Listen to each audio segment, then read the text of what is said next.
today, Yael will speak about natural imagery, if you have it there. Natural imagery, interiority, and resistance in Under the Feet of Jesus by Helena Viramontes. Go ahead. Have any of you ever read Under the Feet of Jesus? Yeah. Okay. I have a little synopsis in here that I think sort of makes it clear. And I also have a lot of her language that I'm going to put up here. And does anyone feel excited about reading out loud? Or does anyone not hate reading out loud? You mean it's your presentation? Yeah, will somebody read some stuff out loud? Okay, so I'll just point to you just so you don't get tired of my voice. Well, before I start, this is a piece of art somebody recently showed me. And so I'm wondering, like, looking at it, if you're familiar with either of the images and what you see going on in them. You can shout it out. The death images. The what? That death imagery. Yeah. Yeah, I mean, I now live in the north part of the Central Valley of California, and so there's a long heritage of the rape strikes, Cesar Chavez, Solano, of agitating for better rights, but then also anti-pesticides, workers, and things like that. So clearly reflecting on iconography of things. Right, yeah. Are you all familiar with the sun-made raisin box? Yes. Sort of staple of... Well, they hand them out at all the elementary schools. These are snacks for kids. Yeah, that's the... Yeah, there's something very pure and wholesome, I think, about it as an image. There's also reference to Mexican migration, Awesome. the Day of the Dead imagery. Yeah, right. So who are the actual people who would be holding the grapes? How are they holding? I mean, who's holding grapes like this? Who's picking them? Yeah, this will come up with it. But great. So now I'm going to read my paper and I'm going to look at my screen. Sorry, no eye contact. So this paper explores Viramontes' 1995 novel, Under the Feet of Jesus, which tells the story of a family of Latino migrant farm workers as they move between different harvests in California. The prose in the text is lyrical and poetic, filled with beautiful imagery, which led me to ask, if we consider this as a working class or poverty class text, what are the ethics and purposes of writing about harsh labor in a beautiful way? Or put another way, the scholar Sonali Pereira asks, how do we write about the necessarily disappearing objects of working class literature without sentimentalizing them, without freezing them into emblematic objects? While Under the Feet of Jesus might lead readers to romanticize the crops and the earth, closer readings of this image-laden text show that these natural images are actually being repurposed and reimagined in generative, affirming ways. The narration does not gloss over the harsh realities of agricultural work, the exploitation and precariousness of the workers' lives, or the violent ways the work is inscribed on their bodies. Instead, Viramontes uses the aesthetic language of natural imagery to animate and individuate the characters' thoughts, and ultimately to show how they gesture towards beauty, survival, and resistance. This paper will explore moments from the inner lives of three characters: Petra, the mother of the principal migrant farm worker family; Estrella, her teenage daughter; and Alejo, a teenage boy who befriends the family. Natural imagery is woven throughout every scene of the novel. Viramontes describes the landscape in beautiful, vivid language, and she also uses natural images liberally as similes and metaphors. Often, it is difficult to distinguish between the characters' literal thoughts and the narrator's description of their thoughts. For instance, in describing Alejo's educational goals, the text reads, can I get someone to read it? Big voice. Estrella closed her eyes and pulled in the memory of the cool barn, its hard packed clay floor where she had gathered straw to sit, her knees to Oh wait, stop, sorry, Rowan. Oh. Oh no, this is one I planned to read out loud. Whoops. Thank you, hold that. Okay, so this quote didn't make it on here because I think I planned to read the first one like a good presenter. So this is one of the characters who's a teenage boy describing his educational goals. Alejo planned to major in geology after graduation. He loved stones and the history of stones because he believed himself to be a solid mass of boulder thrust out of the earth and not some particle lost in infinite and cosmic space. With a simple touch of a hand and a hungry wonder at his connection to it all, he not only became a part of the Earth's history, but would exist as the boulders did for eternity. It is hard to tell whether or not Alejo actually thought these words, that he is a solid, massive boulder thrust out of the earth, or if Viramontes, the author, is giving us the sense that his interest in rocks grows out of his desire to be connected to the landscape he is constantly skimming the surface of, a desire to be grounded and rooted somewhere in the earth rather than lost, constantly moving and dislocated. Does it actually matter whether this poetic gesture is meant to be direct transcript or descriptive interpretation? I don't think so, since either reading of the passage leads to similar interpretive potency. Even if Alejo does not have these exact terms in his vocabulary, the description animates his deep hopes and longings. And those longings are firmly rooted in the ground, in an insistence on seeing beauty and striving for a depth of experience, embodied by his thinking about the literal geological depths of the earth, with what might simply be the locus of oppression, the fields, crops the farmworkers must harvest to sustain themselves. Viramontes does not let the land simply be an oppressive, imprisoning force. Rather, the characters reinscribe the landscape for their own purposes.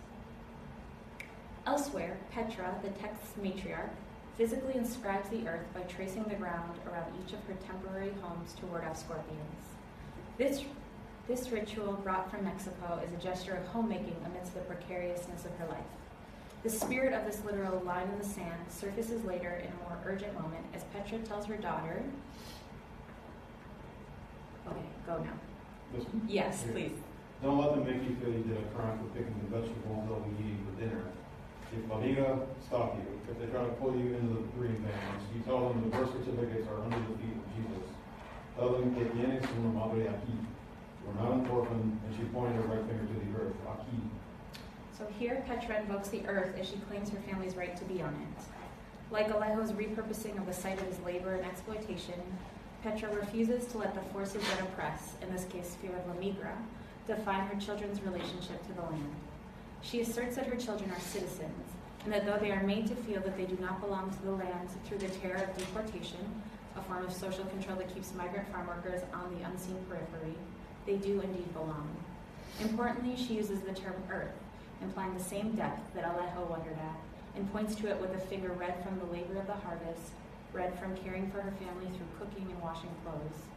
Petra is declaring their right to be there, which she proves by invoking their papers, meaningfully protected at the family altar by a Jesus icon, which is the item that she uses to define home in each new space the family temporarily inhabits. Their right to be in the U.S. is strengthened by the labor they've all done in their role within the national workforce. Don't let them make you feel you did a crime for picking the vegetables they'll be eating for dinner. The scholar Anshe explains that farm workers interpret, negotiate, and contest concrete forms of power and legal mechanisms of control. And through Petra, Viramontes registers various claims to the land. A legal claim through their documented citizenship, a spiritual claim through the statue of Jesus, an economic claim as she points her red finger, and a natural claim to the land based on their intimate knowledge of the earth. In her statement, Viramontes makes a complex rhetorical move with her use of Spanish and English. Though Petra does not speak very much English and would likely speak to Estrella, her daughter, in Spanish, Viramontes narrates most of her dialogue throughout the novel in English, ostensibly gearing the novel toward an English-speaking reader. Viramontes weaves Spanish in occasionally, and it is significant here because Petra is asserting their place in the U.S., and mirrors this by infusing Spanish into the dominant English. Notably, the Spanish words here and throughout the novel are not italicized, which is the convention for words in foreign languages that appear within English texts, thus insisting on the integral place of Spanish and Spanish-speaking workers within the language and society of the U.S. In addition to Petra and Alejo's use of the earth as a gesture toward ownership, Estrella reclaims natural imagery through acts of imagination and creativity. As she suffers in the fields from the blazing sun, physical pain from picking fruit, and despair at the deadening monotony of the labor, she commands herself, "Don't cry." And then, would you read this one? Estrella closed her eyes and poured in the memory of the cool barn, its hard-packed clay floor where she had gathered straw to sit, her knees to her chin. The swallows ticked their claws against the slope of the roof, the breeze wheezing between the planks like wind blowing over the mouth of the crater. All the day's clamped heat, all the cramping of her worked muscles would ease and hum above her like the music of a windpipe, and she opened her eyes and spread the grapes and did not cry. So here, as a survival strategy, Estrella recalls the beauty of the barn and its dynamic ambient sound. While dominant culture turns humans into monolithic, cog-like figures whose individuality is invisible or non-existent, underscored by Dolores Huerta's assertion that growers view farm workers as tools, thus invoking Marx, this moment invites us into Estrella's unique interiority as she reaches toward a particular, immersive sensory experience, individuating her from those around her. Estrella uses nature here creatively as an act of survival rooted in beauty-making. Viramontes' free movement between the thoughts of multiple characters throughout the novel invites us to imagine that every farm worker likely calls on his or her own unique survival strategies. Later, in an even more desperate moment, as the family drives to the hospital and Alejo forces Estrella to reckon with her active violence towards the nurse, who Estrella physically threatens because the family could not pay the clinic fees, Estrella suddenly makes a seemingly unrelated image association. This is a long one. Can I get one of you guys to read it? Yeah, right. Thanks. She thought of bell peppers. It was odd that this thought came to her. A brisk wind came through the window, and when she inhaled, it awakened her. She remembered a ranch store. She couldn't remember the town or the owner of the ranch or even the particulars of the store, but she remembered how the brilliant red and green and yellow bell peppers were stacked like layers of granite stone into small and solid pyramids. The colours became something so completely breathtaking that one had to stop and ask why anyone would want to create an incandescent mosaic out of something as nondescript as bell peppers. The wagon hummed towards the city of Corazon. Not even Elvis's glitter or the heavenly look of La Virgin held more beauty to Estrella than the red bell pepper. This is somebody who's picking fruit and vegetables constantly for her job. So in this memory, Estrella turns an ordinary pile of vegetables into pyramids in an incandescent mosaic. This creative and imaginative gesture is as life-giving as the air coming through the window, offering her solace and despair, a sign of vibrancy as Alejo's health deteriorates.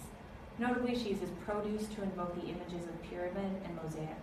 Though she's likely spent many hours under the sun harvesting peppers, she's still able to seek out their beauty as objects and invoke that beauty as an act of survival, a way to momentarily alleviate the fear and pain of this particular moment. While in this moment, nothing could remove the image of Estrella swinging the crowbar, Estrella reaches for a memory of beauty, a metaphor of piled and fallen peppers to demonstrate how easy it is that one simple action can undo a lifetime of diligent work. The image of the peppers, then, not only brings Estrella momentary relief by thinking herself into another time and space, but it allows her to imagine complex interpretations of injustice that she cannot always voice. By using fruit in moments of both intense beauty and intense pain, the novel defamiliarizes items commonplace in American kitchens and uses it to draw readers into characters' complex interior lives. While picking grapes, Estrella offers a critique of the popular Sun-Made raisin box, which we saw at the beginning. The smiling woman on the box does not depict the reality of the harvest. Instead, can I get a last reader to read? I'm no good at doing Spanish in that. No, you're on grapes resistant those muscles, pulling their magnetic weight down to the earth. The woman with the red bonnet did not know this. Her knees did not sink in the hot white soil, and she did not know how to pour the baskets of grapes inside the frame gently and spread the bunches evenly on top of the newsprint paper. She did not remove the frame, straighten her creaking knees, the bend of her back, set down another sheet of newsprint paper, reset the frame, then return to the pesca again with the empty basket, row after row, sun after sun.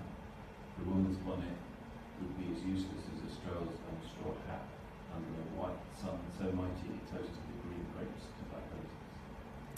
I mean, it's like we all know how raisins are made, but this, can you imagine just this process is sort of, I don't know, I can't believe it. And there's so little now. So what is most unrealistic is that the sun-made worker is not weighted down by the grapes, is not constantly moving her body up and down, straining her muscles and bones, negotiating the strength necessary for the task with the gentleness required to handle the fruit. She is still and smiling, seemingly untouched by the sun and unmarked by the harvest. Through this critique, Estrella demands that the readers understand the reality of the physical motion necessary to produce the raisins versus the romanticized depiction of farm labor by food companies using false imagery for profit.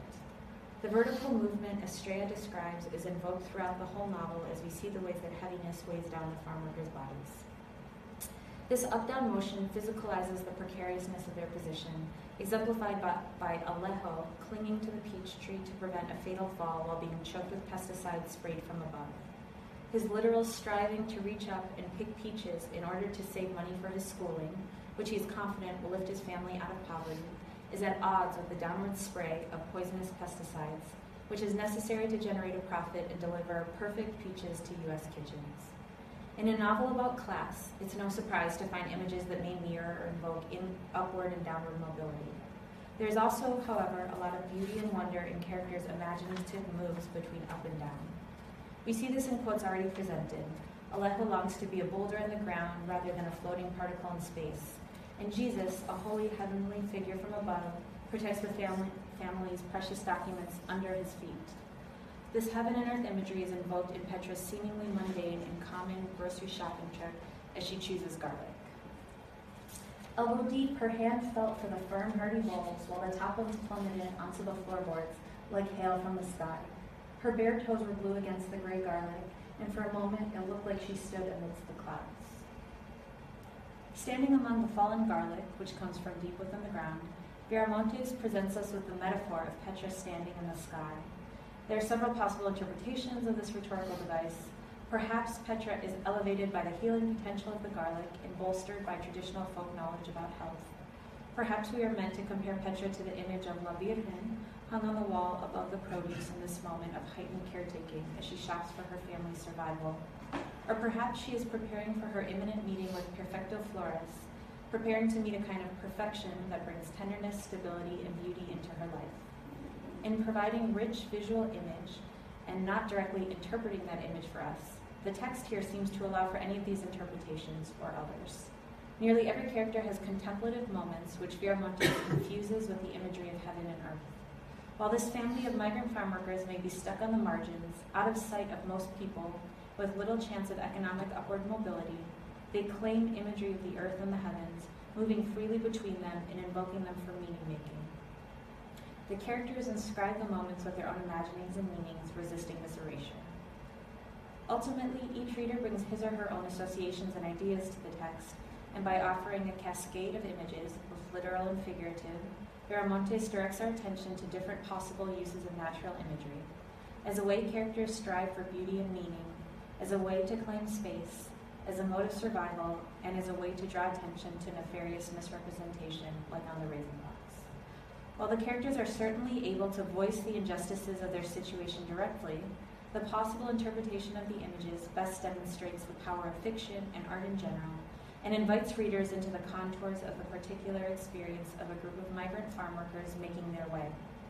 Rather than erasure, objectification, and tokenizing that some scholars of working class studies warn against, Viramontes animates her characters, demands that readers see and engage with their complex inner lives.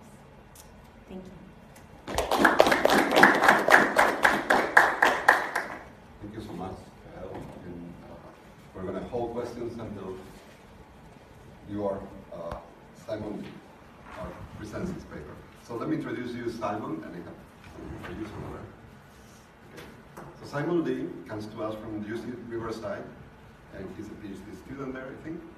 Or you're I have a PhD. You have a PhD Yeah. from UC Riverside. This PhD from. Okay, sorry. In British literature and culture, he focuses on what he calls kitchen sink realism, and other people call it kitchen sink realism, and representations of working class people in literature. So go ahead. So this paper is called Nostalgia and the Problem of Tradition in Sir Chaplin's Working Class Writing. I think the writing was left off the program, which makes it sound a bit ambiguous, like he owns the working class or something. So I proposed this talk with the express interest of learning more about Sir Chaplin, a writer from the northeast of England, specifically in the area that I'm from. I planned on keeping the project short, perhaps a little bit more than what you're hearing today, but in the process of writing, a lot of questions emerged that intersect with other ideas that I'm developing on class representation, and the line between appreciation and exploitation of cultural identities, As such, I can probably use that age-old conference title now. If this talk comes from a larger project or a work currently underway, that was not the plan at all.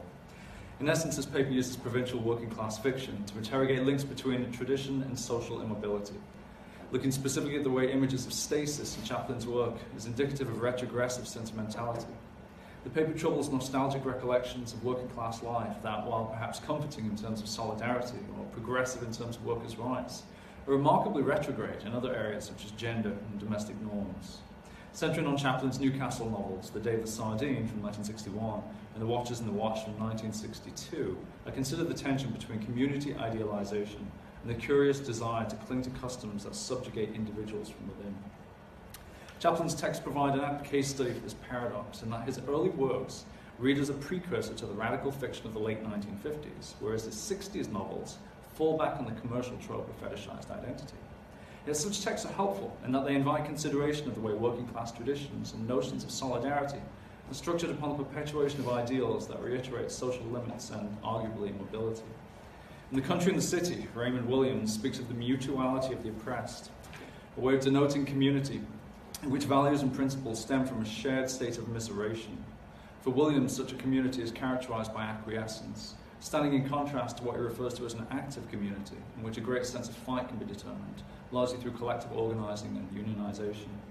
Because working class writing, by definition, is structured on a series of signifiers of working class life, I'm interested in thinking about the way depictions of community in these texts tend to veer more towards stasis than dynamism. I want to scrutinize the nature of this representation, ultimately questioning the efficacy of tenets and tropes associated with working class writing more broadly. So first, a brief overview of Chaplin himself, the body of his work, his critical reception, and his legacy today. He was born in 1916 in Bishop Auckland, County Durham, an area that, like others that surround it, boomed during the Industrial Revolution, which was later decimated in the 1980s by deindustrialization. Chaplin's father worked in the coal mines as a colliery electrician, and Chaplin himself began working in the mines at age 14 after leaving school. From 1932 to 1946, he continued his education through the Workers' Education Association, a voluntary organization established in 1910 that was aimed at helping full-time laborers in poor communities advance their skills. Although publishing during this period in magazines like Penguin New Writing and receiving support from figures like George Orwell, it wasn't until 1950 that he was able to leave the mines and pursue a full-time career and writer as a public relations officer for the National Coal Board, working as the chief reporter for the mining magazine Coal. There was a magazine called Coal. He published 13 books, 7 novels, 4 collections of short stories, and 2 essay collections, most of which centered on the experience of working in the Durham region's mining industry. These novels I'm discussing today reflect a tonal and geographic shift following a 10-year break from writing and a move to Newcastle, with narratives centered on the Riverside communities of Byker and Scotswood. Despite gentrification, Byker remains an inner-city urban housing region plagued by crime and delinquency, largely due to its socially deprived status still today. Scotswood, that's known as primarily as a thoroughfare into the city, has seen much more development than Byker, and is emblematic of residential redevelopment in industrial zones. The texts that Chaplin wrote while living in these areas became his best known, and they are what the bulk of this presentation is preoccupied with. Chaplin died in 1986 at the age of 69 from a massive heart attack that stemmed from bypass surgery he had in 1975. His archive is held at Newcastle University, and his son, who is also a writer for stage and screen, oversees his legacy. Chaplin's work is relatively consistent in its scope and content, largely centered on the experience of working class life in the northeast of England. His first book, a collection of short fiction called The Leaping Lad, won an Atlantic Award following its release in 1946. My Fate Cries Out from 49 and The Thin Seam from 50 followed soon after, comprised largely of mining narratives built on Chaplin's own experience of working in collieries. As part of the series of About Britain guides, The Lakes to Tyneside aligned with Chaplin's move to Newcastle, and The Day of the Sardine and The Watchers in the Watch followed soon after. Both of these texts demonstrate a shift from a more pastoral, idyllic style that influenced writers like Stan Barstow, the kind of loving Alan Sillitoe, famous for Saturday Night and Saturday Morning. Instead, they resemble the work that Barstow and Sillitoe became known for, emphasizing inner-city life and the breakdown of working-class communities. In essence, Chaplin's novels of the late 1940s and early 1950s paved the way for the angry young men movement of the late 1950s, but the work he produced in the early 60s appears to ride on the coattails of that movement. Both The Day of the Sardine and Watchers in the Watch bear startling similarities to the work of the period, especially Alan Sillitoe's Saturday Night and Sunday Morning, With Chaplin's protagonist, it's mimicking the infamous Arthur Seton to a T. 1965, Sam in the Morning reads more like Near Future SF. That's the one book where he really seems to have gone off the rails. It's perhaps the text that departs most from his work, albeit retaining some of the capitalist critique that's inherent throughout everything he does. Subsequent texts include collections of his journalism, and his fiction returned to the regions where he began with On Christmas Day in the Morning from 1978, and his last book in Blackberry Time from 1987, which centered on the stories of struggling miners, the latter of which paints a biographical sketch of County Durham residents and their responses to both the rise and decline of the mining industry. Chaplin's work garners little recognition beyond the immediate communities he once inhabited, and while mentioned in collections that reference writers in the Northeast, very little criticism exists on his work alone. An interview conducted by Michael Pickering and Kevin Robbins, given in 1984 when Chaplin's health was failing, provides much of what we know about his writing. A follow-up article by the same authors, published 3 years after his death, is notably less forgiving. While it locates Chaplin within the cultural context of shifting labour, the authors suggest that his writing was confused in terms of formal aesthetics and anachronistic in terms of his reiterations of traditional domesticity. Pickering and Robbins state that, quote, Chaplin's focus on the family as the central institutional context of working class life most seriously inhibits his exploration of youthful rebelliousness and blunts his understanding of any radical repositioning of working class identities, end quote. This reflects a larger problem that's outlined in a 1990 lecture by Peter Lewis titled Region and Class, An Introduction to Sid Chaplin, in which Chaplin's unfortunate timing and his desire to reprofile his own writing based on trends underway in publishing is made clear. Although relying largely on Pickering and Robbins' interview, Lewis suggests that Chaplin was the unacknowledged father of the hugely popular kitchen sink realism movement of the 1950s, to which his novels written in the 1960s appear. Michael Britt's 2004 review of Chaplin's Newcastle novels in the Times Literary Supplement repeats much of the same biographical data as Lewis, mainly centering on details from the 1984 interview and reiterating that the novels arrived 4 years too late to make any kind of impact. And that's it for criticism, for the most part. But Lewis points out that Chaplin's writing garnered attention from Eastern European Marxists. There was an untranslated essay from Dagmar Gola and a number of unpublished essays, one by Joan Graham. These are critics that Chaplin was working with and communicating with throughout the 1970s. I assume they're in the archive. I've not visited the archive, but I assume that's where they're kept. In essence, Chaplin's work has been largely ignored, and his books have been out of print for some time, perhaps for valid reasons. He's not very good. The first of the novels, the Newcastle novels, The Day of the Sardine, tells the story of Arthur Haggerston, a young man who, like the other famous Arthur of the period, Arthur Seton from Saturday Night, Sunday Morning, faces an existential crisis of either rebelling against the status quo or settling down and acquiescing to a life of drudgery. While the novel recycles several motifs that made Silito's Arthur relatable, Chaplin's book anticipates Anthony Burgess's Clockwork Orange, that would arrive in the following year, and though the narrative is punctuated by scenes of mindless violence that result in murder. Like Burgess's novel, there's a distinct sense of gang-style warfare, and Burgess's droogs are presented here like cliché gangsters, each bearing a nickname that reflects a specific characteristic or skill. The story itself is simple. Haggerston lives with his mother, Peg, and her boyfriend, Harry. He works menial jobs and spends his free time fighting and womanizing. Once the violence rises to boiling point, a series of events lead Haggerston to realize that a life of rebellion isn't sustainable, spinning the narrative down predictably moralistic paths. In the end, Arthur takes a job at the sardine factory, where Harry works, largely symbolizing his willingness to fall in line and acquiesce. The Watchers in the Watch picks up where Sardine left off, with the central character, Tim Tiger Mason, renouncing his life of rebellion and womanizing to marry and settle down, an event that leads to an anxiety crisis. Whereas characters like Arthur Haggerston express hesitation over settling down. In this novel, marriage is cast as a veritable trap, with the notion of the ball and chain amplified in a way that reduces many of the female characters to that of oppressive tyrants. Very little happens in the novel, with the plot focused mainly on conflict and aggressions between individuals that underscore the protagonist's anxieties of married life. Yet what's emphasized more in this particular text is the dynamism of domestic space, specifically the ordering of domestic roles and hierarchies of power within the home, mapping onto other texts of the time and echoing Richard Hoggart's breakdown of family dynamics and the uses of literacy. Watchers presents families in a state of conflict, largely held together by class expectations and cultural tropes. In this regard, it's hard not to read the text and others like it as championing a kind of social stability found in tradition and retrograde value systems, rather than positing new articulations of class that seek to advance working class people. I want to highlight 3 particular instances of how this plays out in working class writing: environment, labour, and a willful acquiescence to drudgery, at least representations, I should say. As is true of a number of working class writers at the time, Chaplin uses environment to signal limitation and stasis, but also as a way to connote working class life without ambiguity. To do so, he paints a picture of a community that is socially alienated, but one in which getting by is less of a survival strategy and more of a stance or a posture.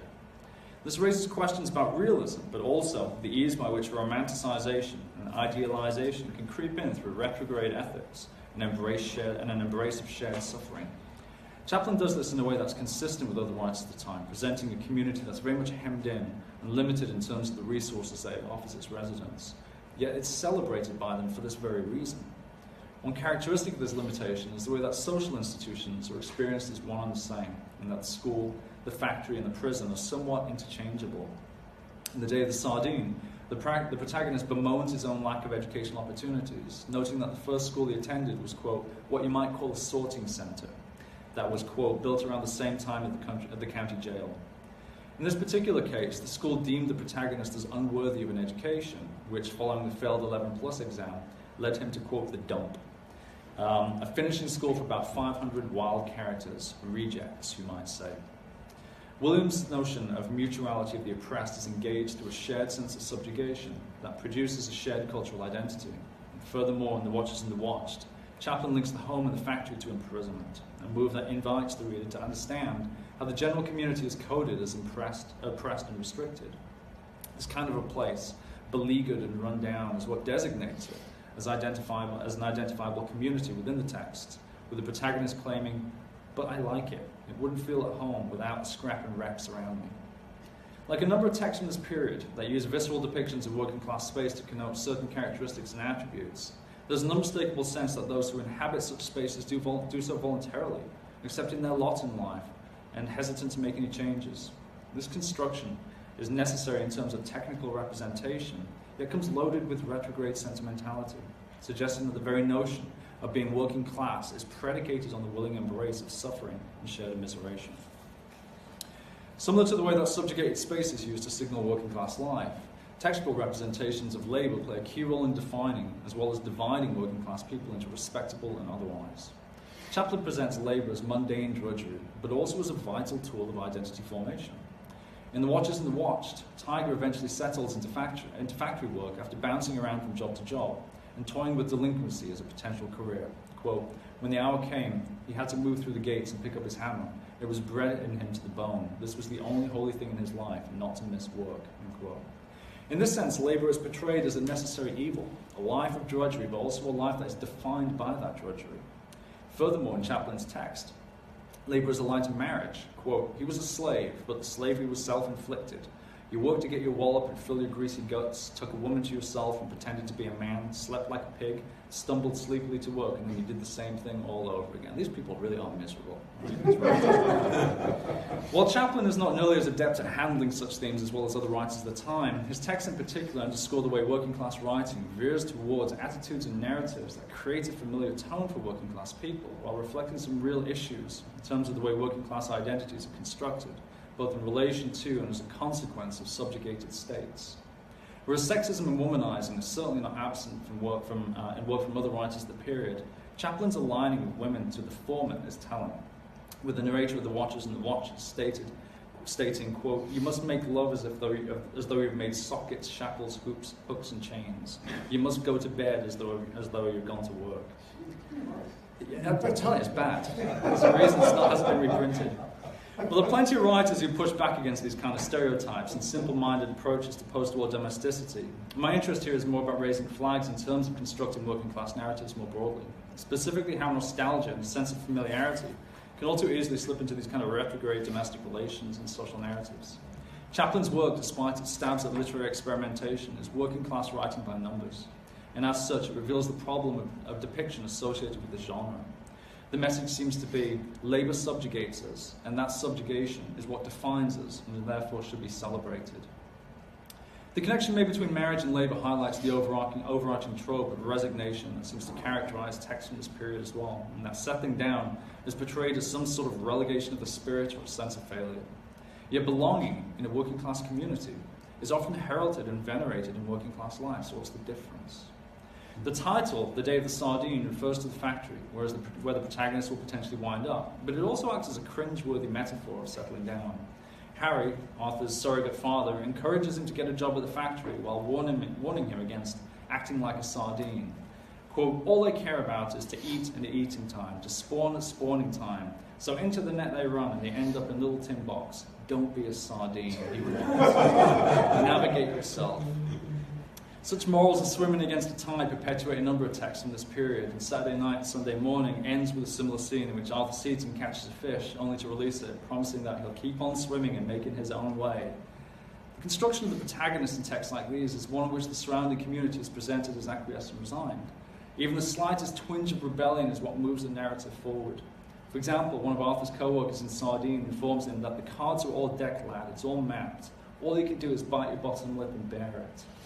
And Tiger in Watchers makes it clear that settling down is not for him. Like my old man, state Tiger, not on your Nelly, kiddo. Catch me slapping the wallpaper on, catch me washing up and running errands. This kid's different. What seems to be an act of reconciliation in these narratives is that swimming against the tide is futile, and that settling into a working class community and a way of life is less of a goal and more of a consolation prize. As the result, texts in this period have an ambiguous relationship with the notion of solidarity and community, situated both as a kind of life sentence. In Watchers, one of the more disturbed characters, this is really disturbing, be warned. In one of the more disturbed characters, Tot eventually settles down with a widow woman who is nothing flash, but she'll do for old Tot.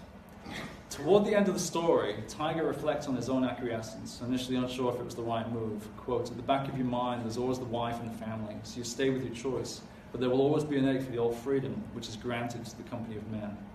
Despite this, the narrative wraps up with a more clear-cut conclusion, that settling down is indeed the right choice, with the narrator noting that he'd found for the time being a cure for his restlessness. While I don't find Chaplin's writing to be exemplary by any stretch, I do find his unfortunate position as an unsung precursor and forgotten successor to a critical moment in British proletarian fiction worthy of attention. His early texts set the stage for the way working class communities could be portrayed and celebrated, but his later texts underscore some of the issues with working class representation, specifically the way that community and solidarity are romanticized through this shared suffering. As working class studies scholars, many of us who come from working class backgrounds, we understand the importance of community and the sense of belonging that such communities can bring. Yet texts like these raise the question of how much working class representation relies on images of stasis, stereotypes of immiseration and drudgery. And this certainly isn't limited to the time period either, as arguably the aesthetics of working class represented and developed in the 1950s is still used to this day quite a bit, with a number of genre motifs echoed and replicated as shorthand for working class life. For example, in the recent No Replace anthology, Dominic Grace notes that if you want to signal working class to a reader or viewer, show them a pub. Well, I don't necessarily agree that a pub's going to represent a signifier that specific. There are certainly other images and motifs that transport the reader directly to working class, the council estate, the factory, the social club. In other words, the use of stereotypes. The concern that I raised through Chaplin and the extent of the current moment is how does proletarian fiction or working class cultural production reproduce signifiers of working class life that break through stereotypes? How might text emphasize the value of community without romanticizing images of shared suffering and social alienation? How might text reiterate working class values without promoting retrogressive and often sexist cultural norms of the past? To what degree should proletarian fiction avoid the amplification of class markers that read as sensational? I don't have any clear answers for this, but I find Chaplin's writing helps to better frame the problem. Texts that advocate for class migrancy, social ascension, or bootstrapping is surely not the answer either. But how might contemporary representations of working class life move beyond these kind of limits and restrictions that signify class in the textual form? How might narratives emerge and exist in which immiseration is not a guiding principle or character? Thank you. Well, thank you very much for two excellent papers and also for giving us the next one of our sticker sentence for a t-shirt for the next Working Class Studies Association. Don't be a sardine. Oh, yeah. Imagine that in a t-shirt. You want to go ahead? Okay. Yeah. Unless you want to I had a couple of questions. No. Go ahead. I love both the papers, and it's really interesting. I am going to get the book you're talking about. I hadn't heard of it. But literally people are great, and they tell you all about these books, and I'm thinking, wow, I'm going to read this, I'm going to get the whole lot. Then you tell me it's not in print, and then you say it's not worth reading anymore. I'm a sociologist. But what I'm interested in is nostalgia. I've written quite a lot about nostalgia and the kind of relational concept like sentimentalization, which you talked about.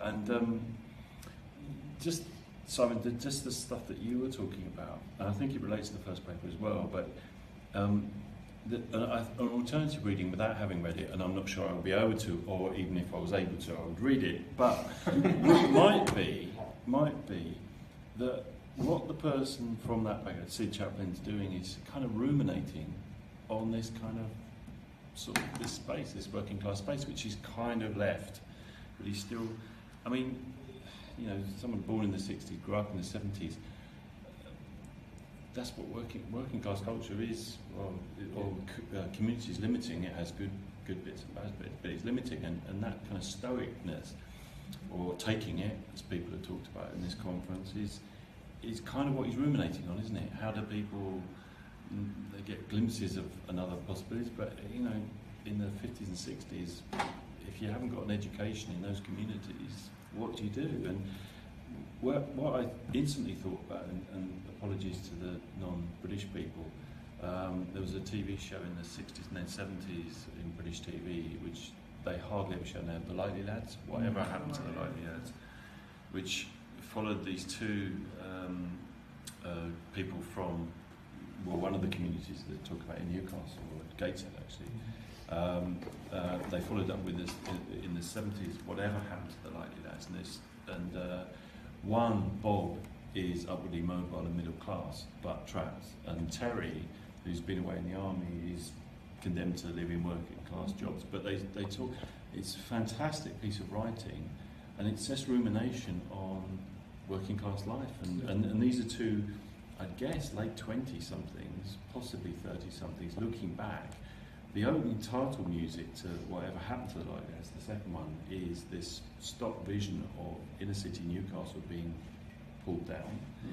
But the lyric, which I've used in my book, in one of the chapters, is oh, what happened to us, whatever happened to me, what became of the people we were going to be. And then there's another phrase, the only thing to look forward to is the past. And this is 1973. It's a comedy, by the way. Yes, it's a comedy, and it is incredibly funny. But it's saying 1973, kind of the end of the long boom. So this is as good as it got. Yeah. The only thing to look forward to is the past. It's really prescient, and so I suppose it's a comment, really. But in some ways, I think you're doing them a disservice without having read the book. Never likely to read the book, but is not what he's trying to do. Trying to look how the people who don't escape, don't get out, are trying to make sense of their world. So I'll say, I think what he's trying to do is just rip off writers who have had some success doing this. Right. To be honest, I think it's just borrowing motifs that you unfortunately set the groundwork for. But and you're right. I mean, it's hard to read these books and separate. When I moan about sexism, it's the late 50s or the 60s, right? You can't expect much different. Sorry, that's one of the reasons why the Lightly Lads doesn't stand up, because of the sexism, especially racism. Right. Which surprised me when I saw it again. But here's the thing, though. You've got writers in the late 50s like Sheila Delaney and Nell Dunn, who are radically reimagining working class life in ways that, ironically, the men at this time, the angry young men, don't seem to be able to. So it's not like it's not happening. It's not like there are, I mean, if you read something like A Taste of Honey, it's not like this romanticizing of just the mundane. She's imagining a new domestic reality. Whereas something like this is just this pining for being locked in. And you're right, I mean, I think it's an accurate treatment of this life. I don't think it's unrealistic, and that's the realism problem with this. But it does have me, it makes me think, you know, what else could be happening in these kind of texts? How could these things be challenged? It also makes me think, in my limited but sort of beginning experience with working class narratives and memoir, working class writing by white men, contemporary working class writing by white men something like Hillbilly Elegy is like the one, but Contemporary as in that. yes, Yeah, yes. Uses the trope of disappointment, nostalgia, disappointment, stasis, as if to say, we weren't always here, but now we are. This really sucks. Why did we get here? I deserve better, which is not untrue. However, working class writing by everyone who's doesn't fall into that category, I find doesn't fall into the disappointment trope as easily, because there isn't, like with these characters, there's no assumption that their life should or even can ever be better.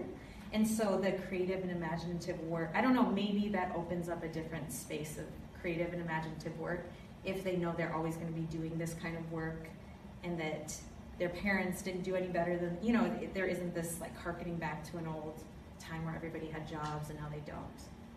So I wonder also if it has to do with the identity of the protagonists. So, largely unformulated, mostly comment for you, but I couldn't help, mostly because I rewatched it recently, when you were describing or reading the passage about the kind of heavily aestheticized layers of bell peppers, and the kind of like thinking about the attempt to take a population that has been so thoroughly dehumanized and giving them opportunities to express an aesthetic experiment in what is largely also bare life.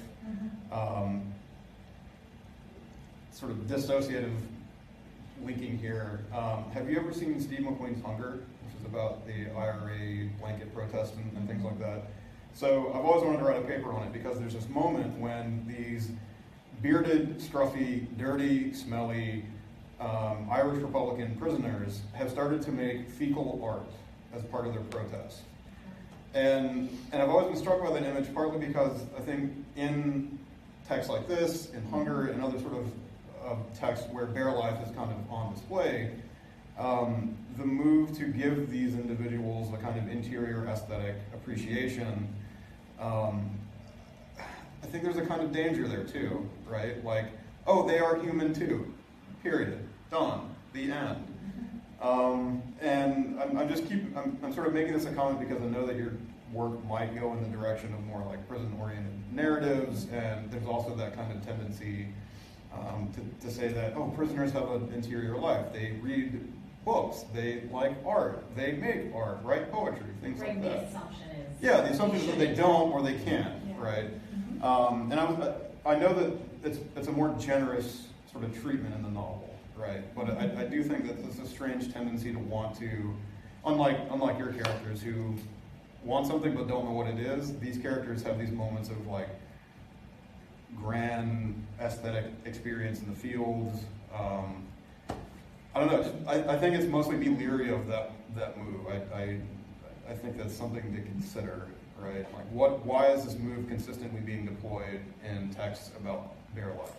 Definitely, and I think I write that these are moments of resistance, but I don't like to read resistance or protest necessarily to read it into working class or stories of marginalized people for it to make it a sort of liberatory text. Yeah. And I don't think, and the thing I was trying to say about language at the beginning is that it's hard to tell if it's how much are the characters actually having these thoughts, how much are they imbued with these thoughts by the narrator, and I think that's so gray and open for interpretation, which makes it kind of hard but fun to teach.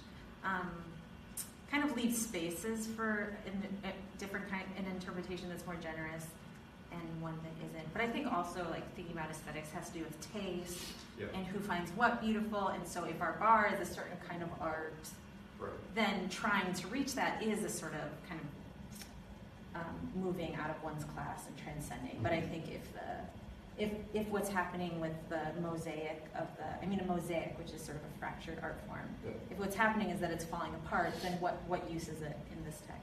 Right, and that fecal mandala in the middle of Hunger is actually like blown off the wall by prisoners who are now going in and scrubbing away the feces and the urine and cleaning it up. So it's like they're on blankets, they haven't eaten, they're using their bodily fluids and feces to protest, but also they're bored and need a form of expression. And so the scene itself is of these being sprayed away, right? So the mosaic is a cobbling together of bricolage, and here it's almost the same thing, but the state is also destroying their last moment of existence. A little bit building on that, and something that you were saying about the aestheticization of the experience of their life. And I wondered, let's think how I formulate it. Sure. I see traces of magic realism there, some kind of a cult of magic realism. And I was thinking, because what contrasts in your two papers is this kind of putting the experience of working class life through dislocation, you said in the beginning, or through stasis. And of course we know migration is part of the equation there, about the dislocation, but I was thinking these two tropes, how can you, dislocation being at the center of the experience that you relate, stasis and the experience of the stasis at the center of the one that you relate, and how they are connected, how that nostalgia for stasis might come because of the new immigrant labor that is coming, and it's changing that culture in a way, and it's making it disappear. Not only the immigrant labor, the technology, whatever, all the different evolutions of that. So I was thinking from the point of view of aesthetics, to what degree there is, how does this kind of trace of magical realism and this trace of 19th century realism in the sync, how does it work aesthetically? Is it saying something different than the novel as a whole? Well, I know a little bit of Viramontes, and one of the things that does emerge a lot in Viramontes is images of nature, right? Plants and vines and things growing. And there's a short story I teach, we talked about with the moths. And I'm in the middle of grading a whole batch of papers on the moths. I know the story inside out at this point, and there are images of plants that are seeking places to connect. So there's a kind of an organic sort of idea, aesthetic of growth that is taking place. In these kind of texts, I would say, not just these specifically, but a lot of texts in this period that are associated with kitchen sink, you don't get a whole lot of images of natural life, but a whole lot of factories that are collapsing, a whole lot of factories that are rusting away. And so I would say that there is the sort of aesthetics that emerge in these sort of texts is backwards looking, in that it's looking back to a time when industry was thriving. I mean, industry is still thriving at this time, but that is also what they're complaining about. But in terms of the aesthetics, I would say it's more, because this is very industrial. That's what these writers are working with. The environment is industrial, and they're moving away from the more sort of pastoral or some kind of country working class representations of something like D.H. Lawrence. So, I don't know if that makes sense. Sounded like I love the question. It's very beautifully articulated. And I hadn't thought of this as a magic realist text, even though it totally does. And I've been reading, have you heard of the writer Cristina Garcia?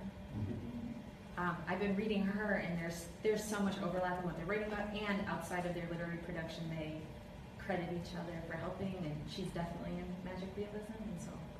I was thinking about, like you were saying, this is a community that is very conscious of the limits imposed on it, and at the same time it celebrates that.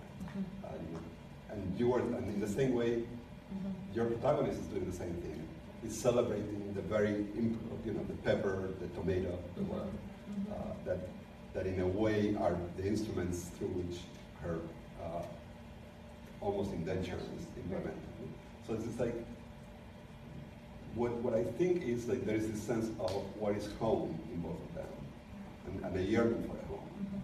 And I wonder, it's like, what do you do with that when you say, my home is horrible, but still I need a home?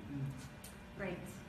Which I think is the kind of paradox that, or one of the paradoxes that is at stake there. It's like, my home is limited, it's stinky, it's rusting, but it's who I am. Yeah. Is what it's. But also it makes, I'm proud of the strength that I have because I've been able to bear this. To be honest, part of what sparked my interest in this, I just read Exit West. Muslim communism, I read that book. It's a book about refugees, fugitivity, but you get, but it's a love story, but everything that would tell you that it's a book about fugitivity is happening in the background. And so you're never told that this is a book about fugitives from this particular space, because it uses magical realism as well. You know they're escaping countries, and they're going from one place to the next, but you don't know where it is. And that's what got me thinking about this. How can working class writing exist in a way that doesn't sensationalize some of the background aspects of working class life? In what ways can we move beyond these kind of signifiers in a way that Austin Hamid did with Exit West? Yeah, so just to, what you're saying about this trying to sort of depict working class life in a way that doesn't romanticize its kind of, basically its worst and most kind of retrograde aspects. And you talked a lot about Saturday night, Sunday morning, and I wonder sort of to what extent you feel, I haven't read these Sid Chaplin books, but from what you described, there's definitely strong parallels, definitely in terms of like the sexism and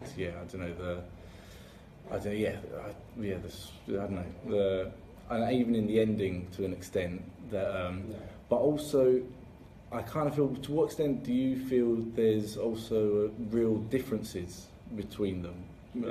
Because just from my point of view, Saturday night and Sunday morning is also a rejection of a lot of this kind of like valorization of the worst aspects of working class life. You're always talking about, he's talking about how much he hates his work and all the ways that he gets around the rate checker, and it seems to me that there in Saturday night and Sunday morning, like rebellion, even at the end where there's a kind of supposed closure where he gets sorry, I'm ruining the book if you haven't read that, but so he's getting married and you think, oh right, now he's made peace with society, but even there he's continuing his like rebelliousness and so, and I wonder, do you feel as well that Sid Chaplin is kind of maybe not doing that and he's just completely acquiescing to that, and to what extent, I suppose, to what extent do you feel those differences exist? Maybe I've just made all that up, but then also maybe other novels going forwards, I don't know, do you see doing it differently? Soto in general was certainly, Soto amplified the ambiguity at the end. It's not clear if he's settling down at the end. It's not clear, and even in the film version, that ambiguity is amplified. They actually had to change the film version of the ending to make it more definitive. As they walk down the hill to the estate to signify we're going to buy this house, and I'm going to go work in the factory for the rest of our lives. But then he throws a rock at the sign, right? As though he's going to reject it. That's missing here. And Soto often talks about Arthur Seaton as somebody who lacks a kind of a spiritual dimension. And it's always kind of baffled me, like, what is he getting at with this? I've worked on Soto's papers and I still can't figure it out. However, Chaplin is actually quite religious. If I'm not mistaken, he was a minister of some kind, or at least training to be a minister. Yeah, Chaplin, exactly. So there's this feeling throughout that there is a sort of a moral didacticism to these texts, like settling down is the right thing to do, whereas with Soto it wasn't. But Soto was also riding a wave of the time. Of this is a moment of rebellion. This is the moment of the angry young man. I mean, that was established by Osborne. In Soto's archive, there's a single, looks like a post-it note, and it just says AYM, a way to make money. So he knew that he could cash in on this by amplifying this rebelliousness. The rebelliousness is in this, but the moralistic lesson of learning to settle down is so much greater in this particular text. That's the direct analog. I mean, he even references Saturday night and Sunday morning in this text. Not the text, the title, but the drudgery. Is there a follow-up on that? Just the thing, I wondered, what do you think about maybe like the formal aspect? Like, because if it sounds like very different. So because Sid Chaplin, from all your description, is very sort of straightforward realist. Where actually no, he's not. Oh, is he not? I didn't talk about this too much because I can't say everything. He's actually kind of experimental. Really? And it's hard to tell if he's trying to do something a little bit different or if he's just not a good writer. He changes themes in the middle of a sentence. You don't know who's talking at any time. The dialect is supposed to be Geordie, and it doesn't sound like Geordie to me. So the form is quite different. Soto is writing in a much more realist way, I would say, than this, and this is kind of fragmented. to some degree. It really is difficult to figure out what's happening at any given moment. I was just sort of piggybacking on Tim's first point, and I wrote it down, the silent majority, right? Sort of from an American context of, is there any way of turning your kind of analysis on its head, or beginning with this idea of taking Chaplin not as somebody cashing in on waves of really important literature, but actually representing, just from the American context in the 1980s, what the silent, suffering white majority who don't have a voice, and is therefore somehow more realistic in its depiction, even if it's crap prose, if it's like, this is life as we know it. I mean, I'm thinking of like John Cougar Mellencamp's like validation of crappy like small town life that became really popular in that same period. And or if that's not sort of maybe the direction you're moving in, like how do you then begin with these sorts of texts and then sort of turn the entire canon that is more validated and more recognized, Silito and then all of these guys, and say, actually, all these men are working in the same tradition, so this is the worst version of it. And we should see the later works or the earlier works through this prism of, look how bad this is, really, in some way. Look how retrograde, look how the traps of nostalgia that these other things moving onward are. But, I mean, I'm really sorry, Yael, it's just to follow up on that. I mean, because I'm really interested in nostalgia, and I've just written this book about largely the work of the Long Boom in Britain, 48, 73. One way to think of it is that's as good as it gets for a lot. You know, real wages are going up all through this period. You know, these are the same communities that would have known real hardship, layoff in the, Jarrow, places like that. This is kind of a full order book, sort of. This is full employment. Arthur Seaton works in the Raleigh factory. I used to work at Nottingham University. That Raleigh campus is now the University of Nottingham. It's flattened. It was closed in the late 1990s, early 2000s. But that's as good as it gets. And I also have another point there. I was just thinking like Jack and Diane. I hate that kind of sentimentality, and I hate that kind of like notion of really trying very hard to validate what a lot of people have escaped, don't like, have always hated. And yet that's happening at that same time that politicians are speaking on behalf of these large swaths of the population who are okay with my life in this way, right? I don't know, I was just sort of like thinking along with what I'm trying to say and do with this work too. The regional part plays a role too. There aren't many Newcastle novelists. Okay. And so he became the Newcastle version of the other angry men who were writing all about Nottingham and surrounding Manchester areas. The other thing I wanted to say to him was, you sort of briefly said about he worked for the magazine Coal. And again, the thing I've just written uses the Guinness Brewery in London's magazine. And again, it goes from 48 to 73, which is really interesting. And it is an amazing piece of creative writing, to the point where you get autobiographical pieces every issue, quarterly issue, that talk about, it's photo essays and writing about particular traits in the brewery. I could go on about that. There's creative writing in it, and at one point they actually talk about the inner life of lorry drivers, Guinness lorry drivers, and it's kind of this sort of, it is the inner life of a day in the life of a driver. These things were not what we now, I mean, I used to work on the Underground, my friends still send me the Underground magazines, always with, you're never going to believe how shit this is. Whereas the Guinness magazine, and I interviewed workers and they showed me and collected them, they used to pay for their staff magazines. And I know the parallels with the Underground, friends of mine that started in the 60s still have their staff magazines because they were interesting, they were full of really interesting photos. There was technical stuff overlaid with personal stuff and personnel. But then they show me the latest stuff, the management propaganda stuff, that they certainly can't charge money for because no one would ever buy it. So I think there's a whole slough of those corporate magazines that were actually really, really effective. And I suspect they were true.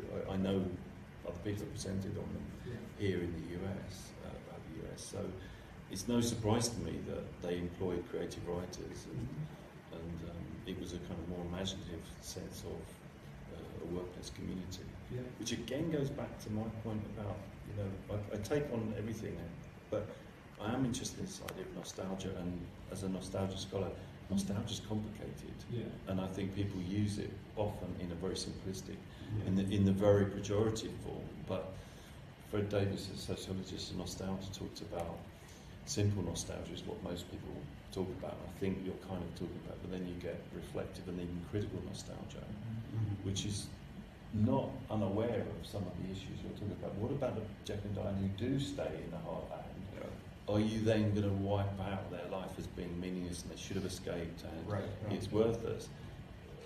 I still go to retirement dues for the people I used to work with on the underground, and it's as good as it gets. They, they're retiring on full pensions when, I wonder, this is like Svetana Boy's approach to nostalgia. Is there a critical nostalgia that actually, and I wonder if that is present there, in the sense again of seeing, because what she says is nostalgia of a future that will never come.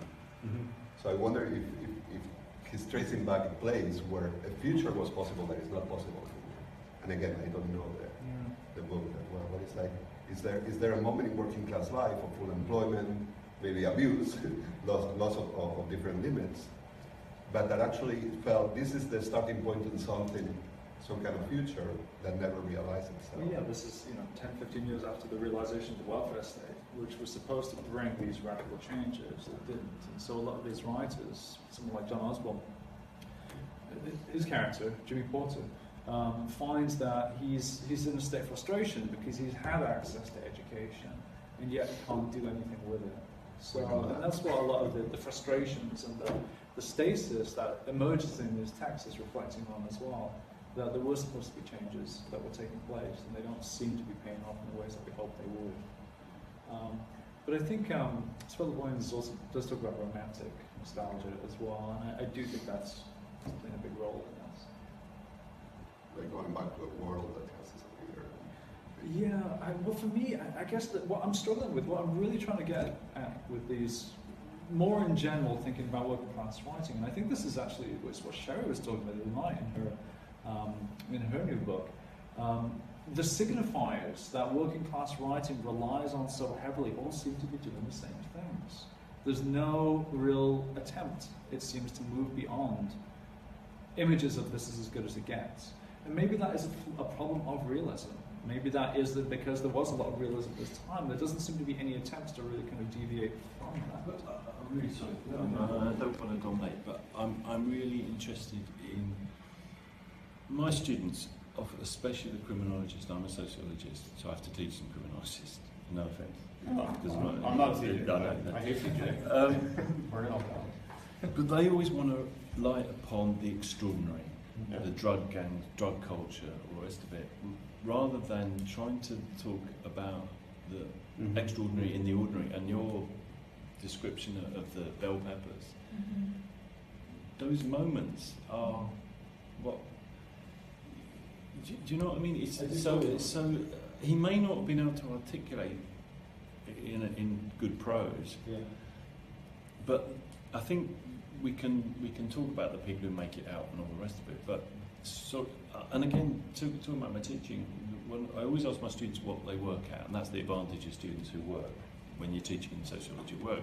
And one of them said, "I used to work in a vegetable processing factory in East Anglia, Lincolnshire." And she described just how boring it was. And I said, "How long do you work there?" Expecting her to say it's a summer job. And she said, one morning. And she said, I was surrounded by people who'd worked there 10, 15, 20 years. And I said to her, how do those people take it, do it? because they haven't got the choice. But what do they what scope do they have? What are they supposed to do? Admit their failures and live with that, or do they carve out meanings and different things? And so I'm trying to resurrect Sid Chaplin from your grip, your icy grip. And honestly, that's why I struggle with it. I don't really have any clear answers on this. It's something I've been thinking about for a while now. I mean, even Arthur Seaton talks about when he's working at his lathe, that's his identity, but it's also, it's an opportunity for entrepreneurship for him. Because he can work above and beyond, he can make more and actually make more money that he then spends on suits, right? But he has the opportunity to do that, so there is potential on those workbenches. There is opportunity there.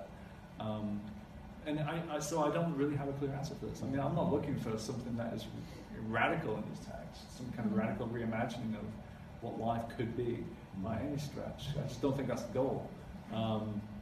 But I'm just concerned that these same signifiers over and over again are just not, they're falling back on stereotypes too much.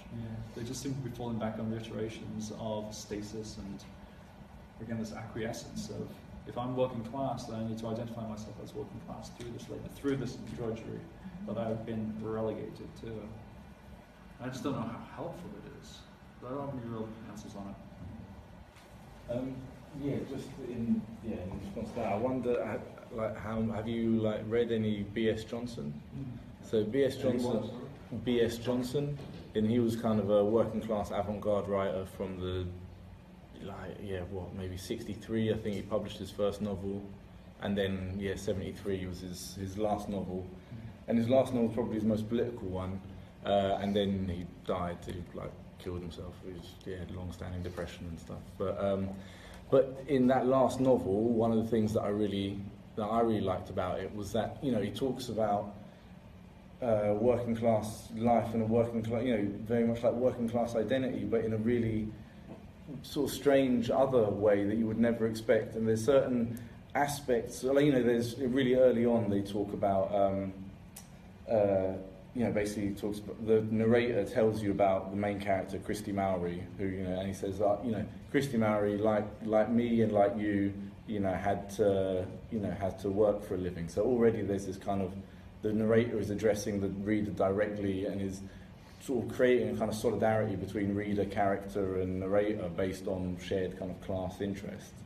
But then at the same time, it's not a class interest that then is like, we all go to, we go to the pub and then we go to the dogs and we do, we don't, it's not like the stereotype of working class life. And there's little things like, he'll talk about, I want to draw an analogy between, I forget, Burgundy and claret, but I forget, Burgundy and claret, but I won't make it because I've got, I've got a predilection for, and I forget which one is the Boscher one, but basically, I think Burgundy, so I prefer Burgundy. This is the narrator, and the idea is kind of like, this working class narrator is not going to fall into just being like, because I'm working class, I need to just drink really pissy ale. He's like, I allow myself to have, the bourgeois tastes that, basically, and there's a kind of feeling that for the working class, only the best is the working class deserve the best, you know what I mean? Basically the novel is all about struggle and things like that. And I think that's a really nice, different way of looking at working class life. And I think he does that throughout his kind of texts from probably from the late 60s, 69, he has another one, The Unfortunates, which is very good. But I think that's another thing that I think might be interesting to engage with. McInnes did something like that too. I mean, McInnes was using optimistic narrators in Absolute Beginners, for example. That was a very optimistic narrator, but I think it was a bit of an anomaly as well, because the texts that came before that, the texts that came after that are not optimistic at all. So. And actually, again, with Absolute Beginners, there's something about kind of, again, it's the rejection of identity based on work. You know what I mean? I suppose in some level he's a photographer, so, you could say, but then even when he gets involved in the riots, he leaves his camera at home because, he knows that the camera is not, it's not the time now for creating representations, it's to participate in struggle, I suppose. But I keep saying struggle because I'm obsessed. But yeah, so. And along sort of recommendations, have you read All They Will Call You by Tim Z. Hernandez? It's a book that came out last year. Tim Z. Hernandez, All They Will Call You. So it sort of is an interesting look at resurrecting the lives of almost 40 migrant workers from Mexico who died in a plane crash, and sort of does an interesting kind of listing of the things that were recovered from the plane crash where almost everyone was entirely decimated, and then sort of interviewing the last known peoples of these kind of migrant workers and retracing the past and looking at what caused the airplane crash and looking at the pilot. And it was sort of thinking about, again, going back to that notion that these people who are doing such kind of labor-intensive agricultural work are always going to be associated with the ground and with the vegetable and with the green, right? His work does something radically different, right? He separates us from that. He tries to memorialize, and I think what's going on here in an interesting way, the lives of people who we take for granted. These people are almost entirely lost to history.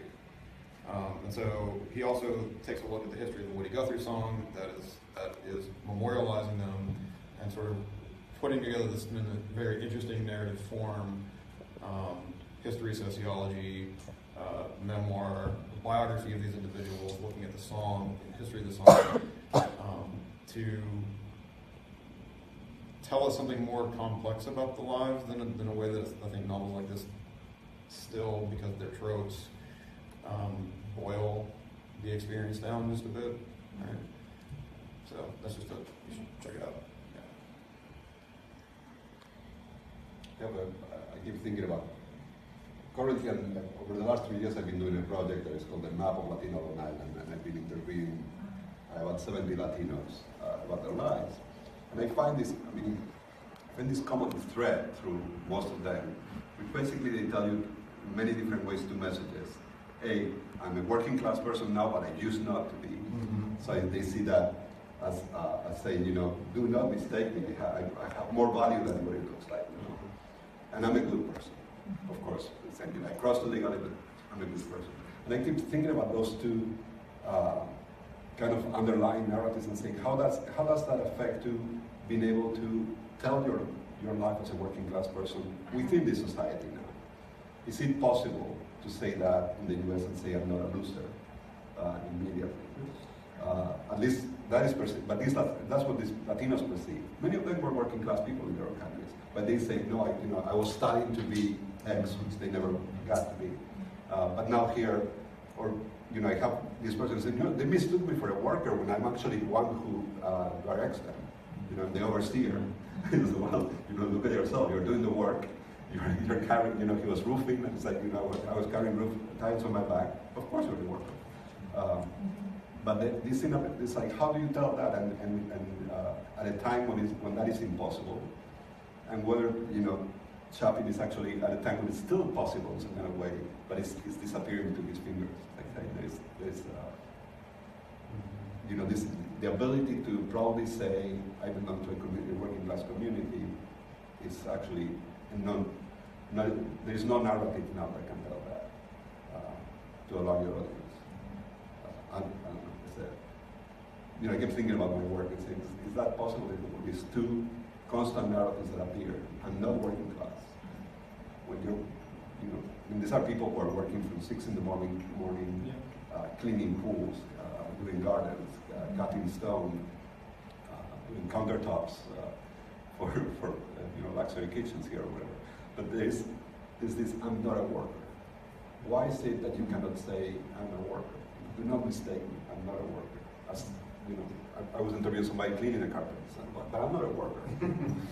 So I'm actually a computer programmer. So, okay, what do you do? When did you do it? It's like, well, I was studying to be one. As if computer programmers were not workers. But it's also interesting because it seems like a lot of the most kind of militant struggles that are happening in the US and also even to an extent in the UK come from like Latin American communities. So it's funny to me that you have like a lot of workers' struggles, but from like you said, from people who say we're not.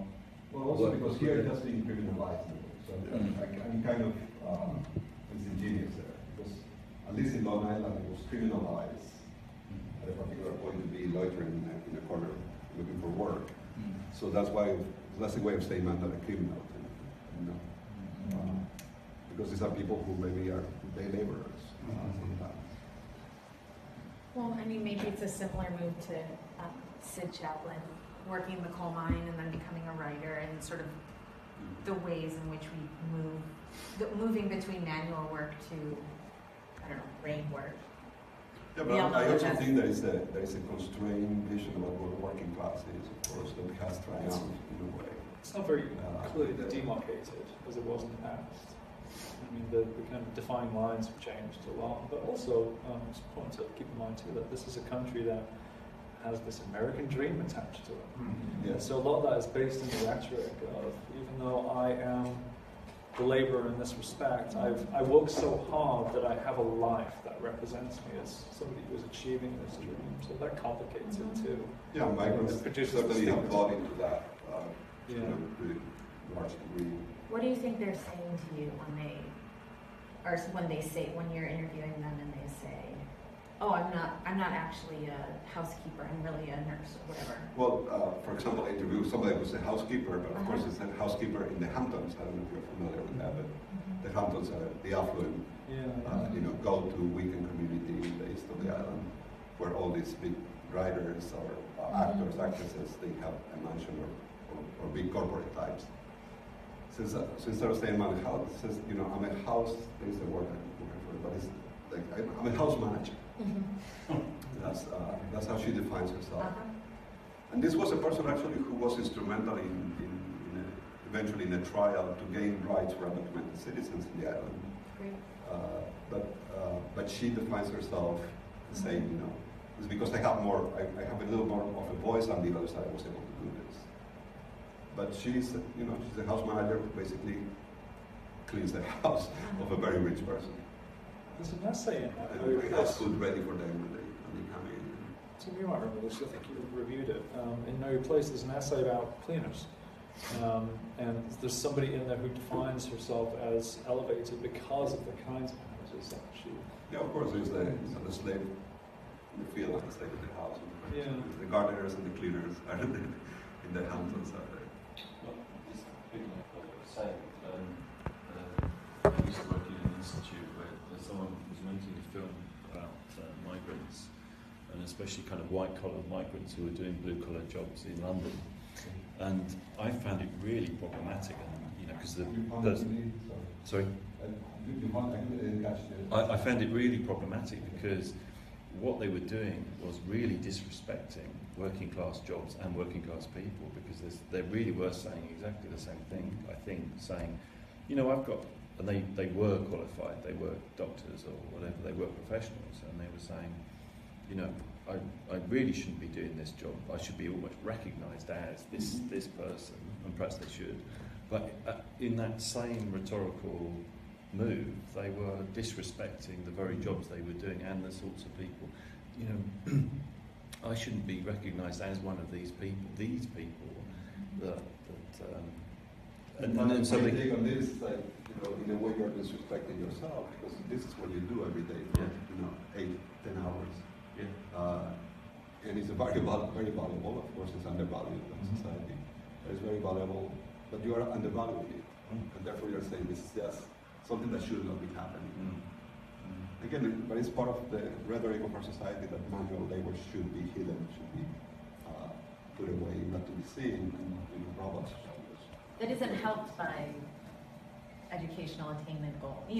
We're sitting in a room instead of serving the food here, which is, I know we've all thought about and probably put ourselves in different places and on the class spectrum or whatever. But I mean, I wonder what it's like to be interviewed by a university professor and how that might affect the way somebody wants to come across. I mean, the way we do it, it's a group of grad students and me, and we tell them our stories before. So I tell them about myself, Oh, cool. some detail. The students tell us like, this is why we're here, this is why we want to listen. You know, and you know, I come from a very poor background in working class in Spain. Very poor because it was working class without a job. So it's like, but when they hear that, sometimes they like, you know, why are you making yourself so vulnerable to me or something like that? But it works. I mean, they really answer back, and they're very nice interviews. You learn a lot about what's going on in the day-to-day production economy. Just a bit on the nostalgia. I really am sorry, but this has been so inspiring, and I've really got to have Nathan's point about John and I think, but nostalgia also always tells you more about the now than it does about the past. And what's going on in the 80s when John Kukumalakam is singing that is the industrialization, the ripping out of the heartland. So there's a kind of, however, That dream of going back. or just stability, and Bruce Springsteen, my hometown, and I think that's a really interesting sort of sort of reflection on loss. But hometown, Springsteen's one reflects on the race riots. He's problematising what that was, which would be a more kind of critical nostalgia. I mean, I actually have the John Kukumalakam 12-inch in vinyl in my loft because I don't play records anymore. Back in the days. But I'd have to listen to the lyrics again to see how critical that lyric is. Whereas Springsteen is undoubtedly that's not a kind of I wish we could, go back to anthemic nostalgia. We also know again some more Springsteen. To also kind of think of it in another way, I come from a very rural county in North Carolina that very much depended on the factories and things like that, like Converse and Sara Lee and stuff like that, for jobs for the people that were there, because they weren't going to move out of the county. This was their livelihood. This is where their families were. And over the past probably 30 years, all of these factories, as a result of NAFTA, have, disappeared. And there are entire communities within our county that they're kind of like that melon camp, longing for those days in the 80s when everybody was bringing home $25,000 or $30,000 and they were doing the overtime because they had houses. They weren't living in, shacks down by Lumber River, hoping and praying that they were going to get something to eat the next day. And with our county, if I had to put it on a timeline, it very much seems like it's stuck in the 80s, where people truly do believe that these old jobs are going to come back, and they're trying to stake everything on that. And in trying to do that, they've actually pushed the county back even further, because now they're relying on farming jobs and hoping and praying that they can get something that way, or they've become part of the public assistance system. And so it's also helped to kind of continue that dependence and generational dependence on that system. And these are working class people who, theoretically, yes, they could cross county lines to go find another job, but even then, their jobs have also disappeared. What's that job going to be? Exactly. And how are they going to get there? Because,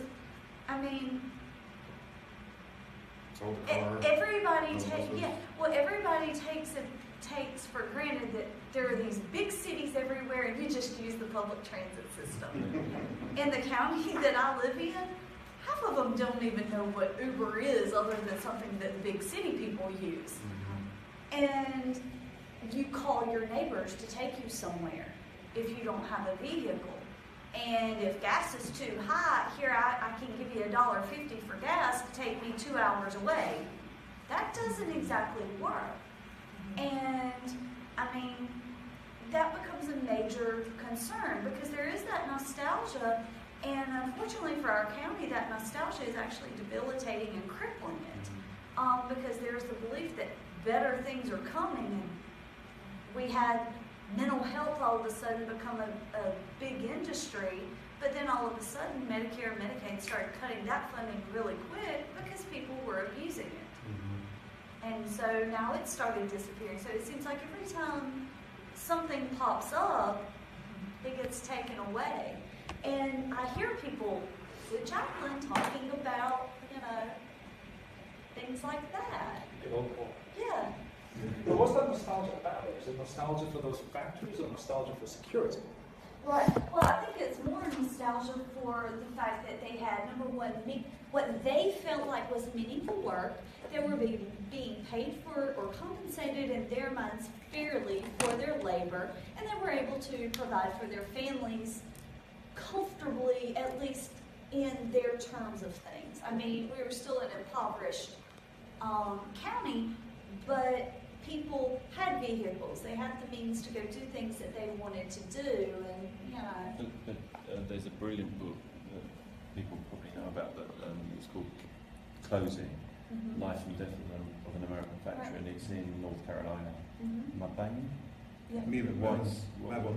Yeah. And that is a really good reflection on so Bill Bamberg and Kathy Davison. And Kathy Davison is a literary person, I think, but interviewed the workers the last 6 months of before the closing, and they were reflecting on. And one of the things was the materiality of their jobs. They were making industrial but wooden furniture. Right.